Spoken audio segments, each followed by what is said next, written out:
చర్చలో పాల్గొంటున్నారు కారుమూరి వెంకటరెడ్డి గారు, వైఎస్ఆర్సీపీ అధికార ప్రతినిధి. అలాగే రామ్నాథ్ గారు, సీనియర్ అనలిస్ట్. చింతా ప్రదీప్ గారు, UK YSRCP UK convener. Right, ఒకసారి మనం రామ్నాథ్ గారితో మాట్లాడదాం. రామ్నాథ్ గారు, ముందుగా ఈ అరాచకాల గురించి కొంత మాట్లాడుకోవాల్సినటువంటి అవసరం ఉంది సార్. ఇది ఎలాగో ఇది మాట్లాడతాం. ఏంటి, నిన్న కూటమి పిలుపునిచ్చింది, వైఎస్ఆర్సీపీ పిలుపునిచ్చింది. కూటమికి నో రెస్పాన్స్, వైఎస్ఆర్సీపీ ఇచ్చిన వెన్నుపోటు దినం సూపర్ సక్సెస్ అన్నట్టుగా సిచ్యువేషన్. ఆ దృశ్యాలు కొంతవరకు కొన్ని మనకి దృశ్యాలే మాట్లాడతాయి, పిక్చరే మనకి కొంత నిర్వచనం ఇచ్చేస్తుంది, సమాధానం కూడా ఇస్తుంది.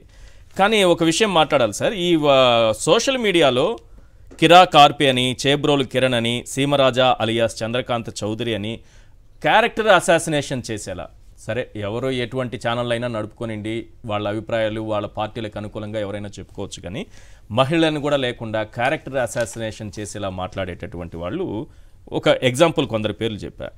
ఇందులో సీమరాజా అలియాస్ చంద్రకాంత్ చౌదరి.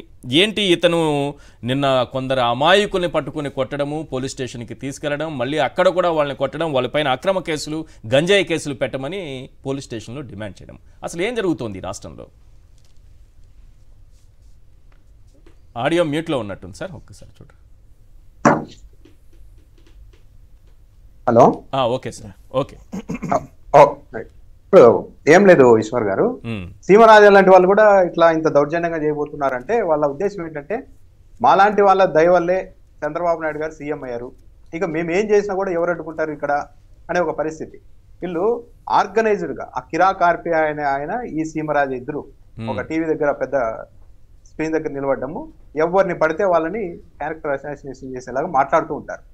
ఆడవాళ్ళనంటే మరీ దారుణంగా మాట్లాడుతూ ఉంటారు రకరకాలుగా. ఒక ఆడవాళ్ళను వైఎస్ఆర్సీపీ నాయకులనే కాదు, ఎవరైనా న్యూట్రల్ గా ఉండి కొద్దిగా వాళ్ళు ఏదన్నా జగన్మోహన్ రెడ్డి కరెక్ట్ అని ఇట్లా మాట్లాడుతున్నారన్నా వాళ్ళని కూడా తీసుకొని వచ్చి దాడి చేయడమే వీళ్ళకి ఇదే పనిగా పెట్టుకున్నారు. నిన్న నేను చెప్తున్నది అంటే బాలకృష్ణ చూసి ఇన్స్పైర్ అయ్యాడా ఏంటి అని ఆయన అంటున్నారు. ఏంటి సార్, నేను మిమ్మల్ని యూట్యూబ్ లో చూసుకుంటాను సార్, కొట్టద్దండి సార్ నన్ను అని అంటున్నారంటే, నన్ను వదిలేయండి అని బతిమలాడుకుంటున్నా కూడా కొట్టి తీసుకెళ్లి తాగి మరి ఇతను స్టేషన్కి వెళ్ళాడంటే ఎంత ధైర్యం? అంటే పోలీసులు మనల్ని ఏమీ చేయలేరు ఈ వ్యవస్థలో అన్న ధైర్యం కాకపోతే మరేంటి? పైగా ఇదంతా ఏంటంటే ఒకరిని చూసుకొని ఒకరు ఎందుకు ఇంత రెచ్చిపోతున్నారంటే, ఎక్కడా కూడా ముఖ్యమంత్రి గారు కావచ్చు, పోలీసులు కావచ్చు, ఒక అధికార పార్టీ వాళ్ళు హద్దులు మీరుతున్నా కూడా ఎక్కడా చర్యలు తీసుకుంటున్న పరిస్థితి కనిపించలేదు. ఈ రోజే చూడండి, నిన్న నైట్ ఆలగడ్డలో ఒక మహిళను కిడ్నాప్ చేసేందుకు ప్రయత్నించారు భూమాకిల ప్రియ అనుచరులు ఎమ్మెల్యే. ఆమె భర్త మీద చాలా రోజుల నుండి అనేక ఆరోపణలు వస్తూనే ఉన్నాయి, పత్రికల్లో రాస్తూనే ఉన్నారు. కానీ ఎక్కడ చర్యలు తీసుకోకపోగా మొన్న ఎక్కడో ఒక మీటింగ్ దగ్గర ఈ వ్యవహారాలన్నీ ఈ ఉమ్మడి కర్నూలు జిల్లా నాయకులంతా ఎమ్మెల్యేలు దృష్టికి తీసుకెళ్తే, ఇలా మన ఎమ్మెల్యే వల్ల చెడ్డ పేరు వస్తుంది అన్నప్పుడు ఏది ఎక్కడుంది ఆమెను పిలవండి అని అన్నారంట ముఖ్యమంత్రి చంద్రబాబు నాయుడు గారు. పత్రికల్లోనే రాశారు. లేదు ఆమె ఇక్కడికి రాలేదు అంటే, సరే మళ్ళీ నన్ను వచ్చి కలవమనండి అని వదిలేశారంట. ఆ తర్వాత కూడా వాళ్ళ మీద అలిగేషన్స్ వస్తూనే ఉన్నాయి. ఏది చికెన్ కొట్ల దగ్గర వస్తోంది, షాపుల దగ్గర దౌర్జన్యాలు చేస్తున్నారు, కిడ్నాప్లు అని రకరకాలుగా వస్తుంటే, అంటే ఆమె అక్కడికి కలవడానికి బిచ్చగాళ్ళ దగ్గర నుంచి కూడా ఏదో వసూలు చేస్తున్నారు అని రకరకాలుగా వసూలు చేస్తూ ఉన్నారు. ఆ రోజు ముఖ్యమంత్రి గారి దగ్గరికి అఖిల ప్రియ గారు రానంత మాత్రాన అంతటితో వదిలేస్తారా? ముఖ్యమంత్రి గారిని స్వయంగా పిలిపించుకోవాలి అమరావతికి. ఏంటమ్మా రెగ్యులర్ గా ఇన్ని అలిగేషన్స్ వస్తున్నాయి మీ మీద, రకరకాలుగా ఏంటని అడగాలి కదా, అడగడం లేదు. ఇక కూటమి ఎమ్మెల్యేలు ఆదినారాయణ రెడ్డి లాంటి వాళ్ళు అయితే ఎక్కడ లెక్క చేసే పరిస్థితే లేదు, విచ్చలవిడిగా తీసుకెళ్తున్నారు. ఈ రోజు చూడండి, నిన్న ఒక కిడ్నాప్ కేసు, ఈ రోజు తెలుగుదేశం పార్టీ నాయకులే ఒకరినొకరు చంపుకోవడానికి ప్లాన్ చేస్తే సీక్రెట్ గా పోలీసులు దర్యాప్తు చేసి విషయం బయటకు రాకుండా అమరావతికి రిపోర్ట్ చేసి పంచాయతీకి అమరావతికి పిలిపించుకున్నారు. ఇప్పుడు సీమరాజా అంటే వీళ్ళ అరాచకాలు, దౌర్జన్యాల గురించి కథనాలు రాని రోజు ఎక్కడన్నా ఉందా ఈశ్వర్ గారు? కానీ ఎక్కడైనా కానీ వాడిని కంట్రోల్ చేయడానికి ఎక్కడైనా కానీ ముఖ్యమంత్రి గారు ప్రయత్నిస్తూ ఉన్నారా? ఎక్కడా లేదు. రోజు ఒక ఎమ్మెల్యే, ఒక సీనియర్ నాయకుడు సుధాకర్ నాయుడు అనే ఆయన్ని చంపడానికి ట్రై చేస్తున్నారు. అసలు ఎందుకు వీళ్ళు ఇంతవరకు ఒకటే పార్టీలో ఉన్న వాళ్ళని కూడా హత్యలు చేసుకునే వరకు ఎందుకు వెళ్తున్నారంటే, దీనికి కారణం చాలా సింపుల్.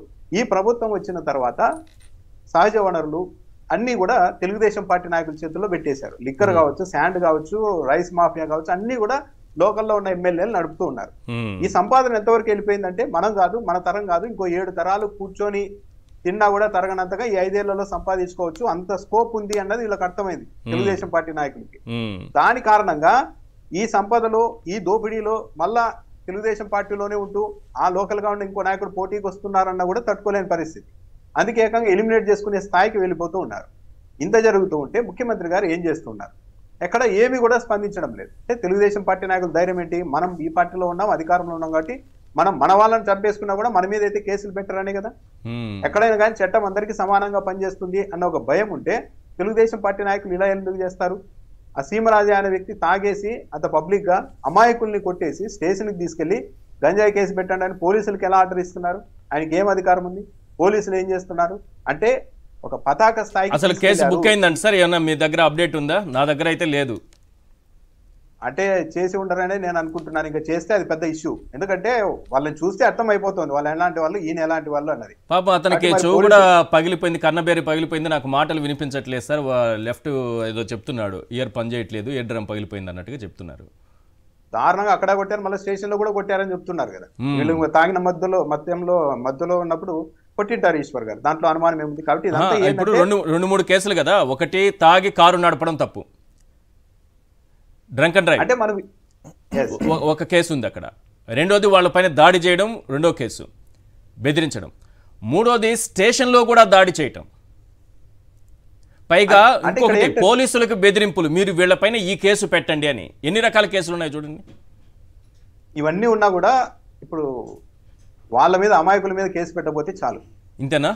సీమరాజా మీద ఈ సెక్షన్లు ఇవన్నీ వర్తిస్తాయి. దౌర్జన్యాలకి, తాగే బండి నడపడం, కొట్టడం ఇవన్నీ కాదు. ఇప్పుడు వాళ్ళ మీద కేసు పెట్టకపోతే చాలు అనుకోవాలి ఇప్పుడున్న పరిస్థితుల్లో. సీమరాజా మీద కేసు పెట్టే పరిస్థితుల్లో అంత ధర్మము మూడు కాళ్ళ మీద కూడా ఇక్కడెక్కడ నడవడం లేదు. కాదు సార్, సీమరాజా ఆయన రేంజ్ ఏంటి అంటే ఒక క్యాబినెట్ మినిస్టర్ రేంజ్ లో ఫీల్ అవుతుంటాడు ఆయన. మొత్తం ఇలాంటి వాళ్ళ మీదే తెలుగుదేశం పార్టీ కూడా రన్ అవుతుంది మీడియాలో. అంటే ఆయన మీద కేసు పెట్టడం తర్వాత కానీ ఆ అమాయకులైన బాధితుల మీద కేసు పెట్టకపోతే చాలండి ఈశ్వర్ గారు.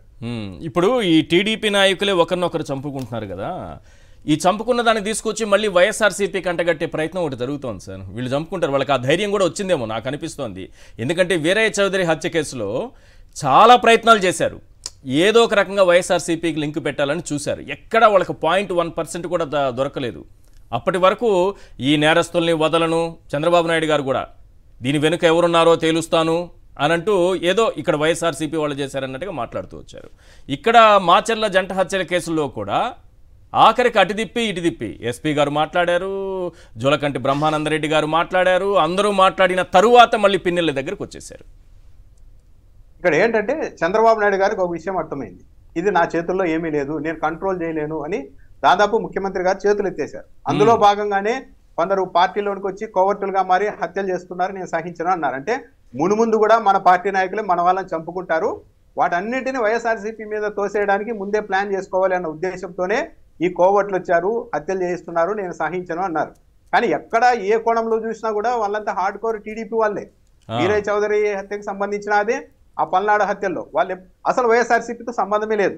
ఆ వెంకటరామయ్య అనే అతనికి ఆయన డైరెక్ట్ కాంగ్రెస్ నుండి టీడీపీలోనికి ఎప్పుడు 2014లోనే వచ్చేసారు. అవును, ఇక దశాబ్దానికి పైగా తెలుగుదేశం పార్టీలో ఉండే ఆయన ఇప్పుడు మావాడు కాదు అని అంటున్నారంటే తప్పించుకోవడానికి. ఈ రోజు చూస్తే ఆయన దగ్గుపాటి ప్రసాద్ తెలుగుదేశం పార్టీ ఎమ్మెల్యే, ఆ సుధాకర్ నాయుడు అనే వ్యక్తి మొన్న ఆ ఎమ్మెల్యే గెలవడానికే కృషి చేసిన లోకల్ నాయకుడు. కాబట్టి వాళ్ళని ఇంకేంది అంటే ఇదంతా ఏంటి అంటే చంద్రబాబు నాయుడు గారు ఒక సాధ్యంగానే ఒక ప్రయోగం చేస్తున్నారు. ఏం జరిగినా కూడా వైసీపీ మీద తోసేయాలి, మన పార్టీ నాయకులు మన వాళ్ళే చంపేసుకున్నా కూడా వైసీపీ వాళ్ళ మీద తోసేయాలి అని ఒక ఫార్ములాను అప్లై చేయడానికి ట్రై చేస్తున్నారు. కానీ ప్రజలకు చాలా దారుణమైన హత్యాంధ్రప్రదేశ్ అయిపోతుంది. ఇంకా ఒకనొకరు చంపుతున్నారు వీళ్ళు. ఆ భూముల దోపిడీలకి, ఇసుక దోపిడీకి, కుంభకోణాలకి వీటికి పోటీలు పడి వాళ్ళకి వాళ్ళే చంపుకునేటటువంటి పరిస్థితి వస్తుందేమో. ఎప్పుడైతే ఈ లిక్కరు, శాండ్, ఈ బియ్యము మాఫియా ఇవన్నీ ఇలా ప్రైవేట్ వ్యక్తుల చేతుల్లోనికి, రాజకీయ నాయకుల చేతుల్లోనికి వెళ్ళాయో అందువల్ల ఈ విపరీత పరిణామాలన్నీ చోటు చేసుకుంటూ ఉన్నాయి. ఎందుకంటే సంపద కోసం, ఆదాయం కోసం సొంత పార్టీలోనే ఒకరికొకరు పోటీ పడి ఈ హత్యలు చేసుకునే పరిస్థితికి వెళ్ళిపోయారు. ఇదంతా ఏంటంటే గవర్నమెంట్ ఫెయిల్ అయింది, పరిపాలన పరంగా ముఖ్యమంత్రి కంప్లీట్ గా ఫెయిల్ అవడం వల్ల, ఎక్కడ కంట్రోల్ లేకపోవడం వల్ల, అందరినీ విచ్చలవిడిగా వదిలేయడం వల్ల, ఒక్క ఎమ్మెల్యేని కూడా పిలిచి అదుపులో పెట్టే పరిస్థితి లేకపోవడం వల్ల ఒకరిని చూసి ఒకరు ఇన్స్పైర్ అయిపోతూ మనకి ఏమీ కాదు, ఆ పక్కన ఎమ్మెల్యే అన్ని ఘోరాలు చేశారు, ఏమీ కానప్పుడు మనం ఒక ఘోరం చేస్తే ఏటికి తప్పు అవుతుంది, మనల్ని చంద్రబాబు నాయుడు ఏమంటారు అని ఒక ధైర్యంతో వెళ్తున్నారు. ఇదంతా కంప్లీట్ గా బాధ్యత వహించాల్సింది ముఖ్యమంత్రి గారే.